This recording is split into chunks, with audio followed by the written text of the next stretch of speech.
Assalamualaikum warahmatullahi wabarakatuh. Kami peserta Latsar CPNS golongan 3 BPSDMD Provinsi Kalimantan Selatan Angkatan 37. Pada kesempatan kali ini ingin menyampaikan tugas agenda 3 yaitu sintesa dan personal branding ASN.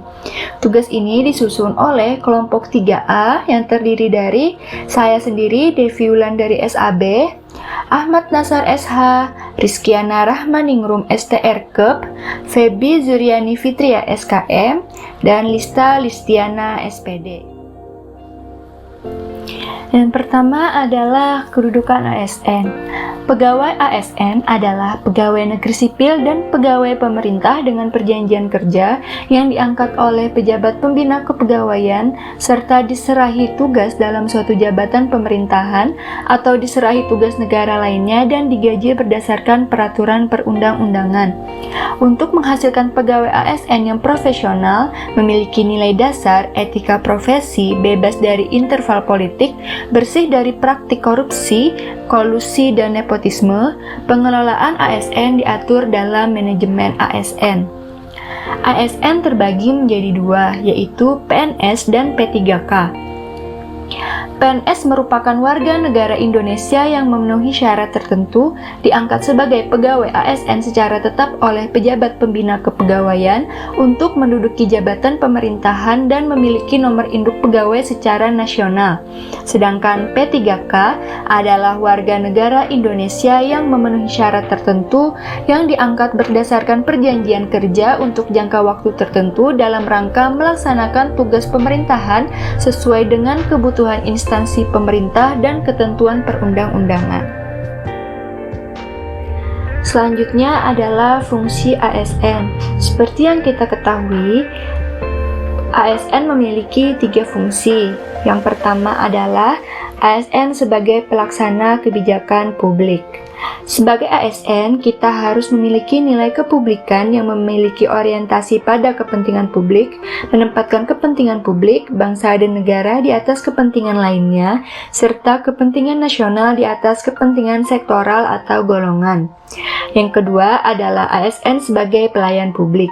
Sebagai ASN, kita harus memiliki integritas tinggi dalam melayani yang disesuaikan dengan kode etik ASN, bersikap adil, tidak diskriminatif, profesional, dan berintegritas dalam memberikan pelayanan kepada masyarakat. Selain itu, ASN harus menjunjung tinggi nilai-nilai kejujuran, keadilan, tidak korupsi, transparan, akuntabel, dan memiliki kinerja yang memuaskan publik. Dan yang terakhir adalah ASN sebagai perekat dan pemersatu bangsa.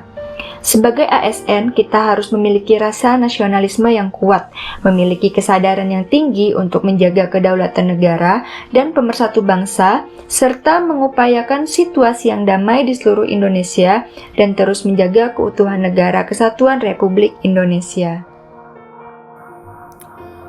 Manajemen ASN.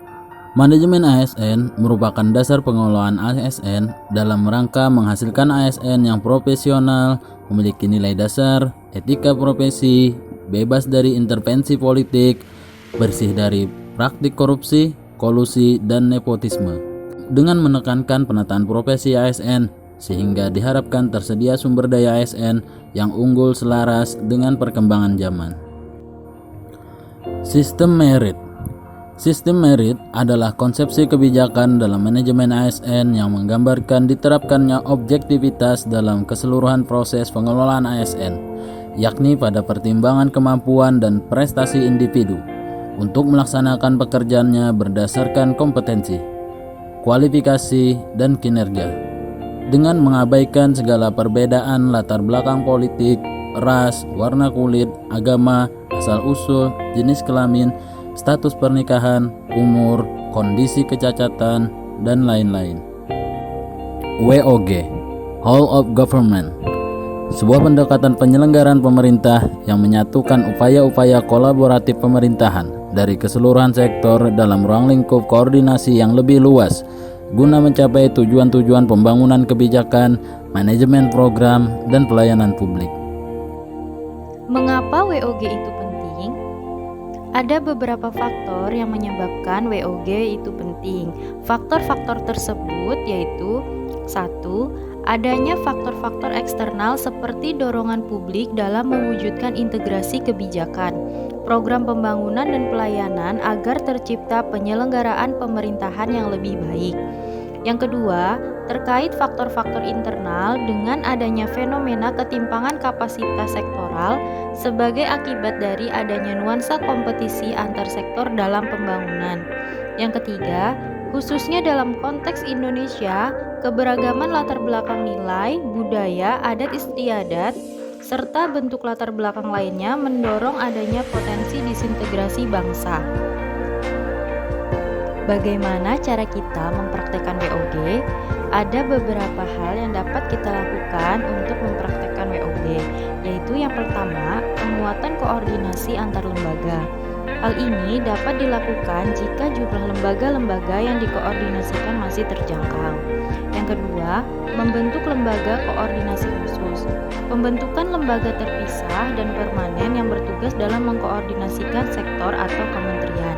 Yang ketiga, membentuk gugus tugas. Bentuk pelembagaan koordinasi yang dilakukan di luar struktur formal yang sifatnya tidak permanen. Dan yang keempat, koalisi sosial. Bentuk informal dari penyatuan koordinasi antar sektor atau lembaga tanpa perlu membentuk pelembagaan khusus dalam koordinasi ini. Selanjutnya, praktek WOG dalam pelayanan publik. Yang pertama, pelayanan yang bersifat administratif. Pelayanan publik yang menghasilkan berbagai produk dokumen resmi yang dibutuhkan warga masyarakat. Yang kedua, pelayanan jasa. Pelayanan jasa adalah pelayanan yang menghasilkan berbagai bentuk jasa yang dibutuhkan warga masyarakat, seperti pendidikan, kesehatan, ketenagakerjaan, perhubungan, dan lainnya. Yang ketiga yaitu pelayanan barang. Pelayanan barang adalah pelayanan yang menghasilkan jenis barang yang dibutuhkan warga masyarakat. Misalnya jalan, perumahan, jaringan telepon, listrik, air bersih, dan lain sebagainya. Kemudian yang keempat yaitu pelayanan regulatif. Pelayanan regulatif adalah pelayanan melalui penegakan hukuman dan peraturan perundang-undangan maupun kebijakan publik yang mengatur sendi-sendi kehidupan masyarakat. Pelayanan publik. Pelayanan publik dapat diartikan sebagai pemberian layanan atau melayani keperluan orang atau masyarakat dan atau organisasi lain yang mempunyai kepentingan pada organisasi itu, sesuai dengan aturan pokok dan tata cara yang ditentukan dengan tujuan untuk memberikan kepuasan kepada penerima layanan. Terdapat 3 unsur penting dalam pelayanan publik, yaitu unsur pertama adalah organisasi penyelenggara pelayanan publik. Unsur kedua adalah penerima layanan, yaitu orang, masyarakat, atau organisasi yang berkepentingan. Dalam hal ini sering kita sebut dengan pelanggan. Dan unsur yang ketiga adalah kepuasan yang diberikan dan atau diterima oleh penerima layanan atau pelanggan. Dalam berbagai literatur administrasi publik menyebut bahwa prinsip pelayanan publik yang baik untuk mewujudkan pelayanan prima adalah yang pertama, partisipatif. Dalam penyelenggaraan pelayanan publik yang dibutuhkan masyarakat, pemerintah perlu melibatkan masyarakat dalam merencanakan, melaksanakan, dan mengevaluasi hasilnya. Yang kedua, transparan. Dalam menyelenggarakan pelayanan publik, pemerintah sebagai penyelenggara pelayanan harus menyediakan akses bagi warga negara untuk mengetahui segala hal yang terkait dengan pelayanan publik yang diselenggarakan oleh pemerintahan tersebut, seperti persyaratan, prosedur, biaya, dan sejenisnya. Masyarakat juga harus diberi akses yang sebesar-besarnya untuk mempertanyakan dan menyampaikan pengaduan apabila mereka tidak merasa puas dengan pelayanan publik yang diselenggarakan oleh pemerintah. Yang ketiga, responsif. Dalam penyelenggaraan pelayanan publik, pemerintah wajib mendengar dan memenuhi tuntutan kebutuhan warga negaranya, tidak hanya terkait dengan bentuk dan jenis pelayanan publik yang mereka butuhkan, akan tetapi juga terkait dengan mekanisme penyelenggaraan layanan, jam pelayanan, prosedur, dan biaya penyelenggaraan pelayanan. Sebagai klien masyarakat, birokrasi wajib mendengarkan aspirasi dan keinginan masyarakat yang menduduki posisi sebagai agen. Yang keempat, tidak diskriminatif. Pelayanan publik yang diselenggarakan oleh pemerintah tidak boleh dibedakan antar satu warga dengan warga negara yang lain atas dasar perbedaan identitas warga negara seperti status sosial, pandangan politik, etnisitas, agama, profesi, jenis kelamin, atau orientasi seksual, difabel, dan sejenisnya. Yang kelima, mudah dan murah. Penyelenggara pelayanan publik di mana masyarakat harus memenuhi berbagai persyaratan dan membayar fee untuk memperoleh layanan yang mereka butuhkan harus diterapkan prinsip mudah. Artinya, berbagai persyaratan yang dibutuhkan tersebut masuk akal dan mudah untuk dipenuhi. Murah dalam artian biaya yang dibutuhkan oleh masyarakat untuk mendapatkan layanan tersebut terjangkau oleh seluruh warga negara. Hal ini perlu ditekankan karena pelayanan publik yang diselenggarakan oleh pemerintah tidak bermaksud untuk mencari keuntungan, melainkan untuk memenuhi mandat konstitusi. Yang keenam, efektif dan efisien. Penyelenggara pelayanan publik harus mampu mewujudkan tujuan-tujuan yang hendak dicapai. Dengan cara mewujudkan tujuan tersebut dilakukan dengan prosedur yang sederhana, tenaga kerja yang sedikit, dan biaya yang murah. Yang ketujuh, aksesibel. Pelayanan publik yang diselenggarakan oleh pemerintah harus dapat dijangkau oleh warga negara yang membutuhkan. Dalam arti fisik, dapat dekat, terjangkau dengan kendaraan publik, mudah dilihat, gampang ditemukan, dan lain-lain. Dan juga dapat dijangkau oleh arti non-fisik yang terkait dengan biaya dan persyaratan yang harus dipenuhi oleh masyarakat untuk mendapatkan layanan tersebut. Yang kedelapan, akuntabel. Penyelenggara pelayanan publik dilakukan dengan menggunakan fasilitas dan sumber daya manusia yang dibiayai oleh warga negara melalui pajak yang mereka bayar. Oleh karena itu, semua bentuk penyelenggaraan pelayanan publik harus dapat dipertanggungjawabkan secara terbuka kepada masyarakat. Pertanggungjawaban di sini tidak hanya secara formal kepada atasan, akan tetapi yang lebih penting harus dipertanggungjawabkan secara terbuka kepada masyarakat luas melalui media publik baik cetak maupun elektronik. Mekanisme pertanggungjawaban yang demikian sering disebut dengan social accountability. Yang kesembilan, berkeadilan. Penyelenggaraan pelayanan publik yang dilakukan oleh pemerintah memiliki berbagai tujuan. Salah satu tujuan yang penting adalah melindungi warga negara dari praktik buruk yang dilakukan oleh warga negara yang lain. Oleh karena itu, penyelenggaraan pelayanan publik harus dapat dijadikan sebagai alat melindungi kelompok rentan dan mampu menghadirkan rasa keadilan bagi kelompok lemah ketika berhadapan dengan kelompok yang kuat. Dalam pemberian pelayanan kepada pengguna jasa, ada beberapa dasar etika yang seharusnya dilakukan oleh ASN. Yang pertama adalah politeness, yaitu sikap sopan yang harus diperhatikan kepada pihak lain dalam suatu komunikasi. Dapat dilakukan dengan cara kita dapat mengatur kata-kata yang akan diucapkan, penyampaian kata-kata lemah lembut, tidak menggunakan kata-kata yang meremehkan orang lain, menjauhi penggunaan kata kamu tetapi dapat digantikan dengan kata Anda atau Bapak atau Ibu, menyambut pengguna jasa dengan salam dan tegur sapa yang ramah. Kemudian sesama ASN saling bertegur sapa. Yang kedua adalah respectful, yaitu sikap menghormati dan menghargai pihak lain secara baik dan wajar. Dengan cara kita menghargai pendapat dan usul pengguna jasa, mematuhi perintah atasan dan tidak suka membantah, dan atasan hendaknya juga mau mendengarkan pendapat dari bawahan. Yang ketiga, atentif, yaitu sikap penuh perhatian yang diperlihatkan kepada pihak lain dan diberikan secara baik dan wajar, dengan mendengarkan secara sungguh-sungguh apa yang dikatakan pengguna jasa, dan atasan hendaknya juga memperhatikan kondisi ASN. Yang keempat, kooperatif, yaitu sikap suka tolong-menolong pihak lain yang memang membutuhkan pertolongan, sementara kita juga sebenarnya sanggup dan mampu memberikan pertolongan. Sebagai contoh, membantu pengguna jasa dalam kesulitan mengisi formulir, membantu sesama karyawan dalam mengalami kesulitan bekerja.